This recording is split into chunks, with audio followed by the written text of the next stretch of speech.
இந்த நேரத்துல நம்ம மனசுல இருக்கிறத மக்கள் கிட்ட சொல்லி ஆகணும். தூத்துக்குடி ஸ்னோலினோட அம்மா என்ன அவங்களோட தம்பி, இன்னும் அவங்க பொண்ணுக்கு நான் தாய் மாமன்னு சொன்னாங்க.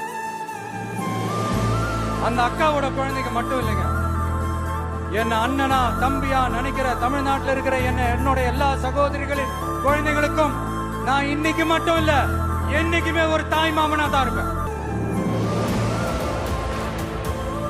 நீங்க எல்லாரும் என்னுடைய ரத்த உறவு, கூட பிறந்த பொறுப்பு. என் வீட்டு ரேஷன் கார்டுல வேணா உங்க பேர் இல்லாம இருக்கலாம், உங்க வீட்டு ரேஷன் கார்டுல வேணா என் பேர் இல்லாம இருக்கலாம். ஆனா நாம எல்லாரும் ஒண்ணுதான், உறவுதான். நமக்கு இடையே எந்த அரசியலும் உள்ள நுழையவே முடியாது.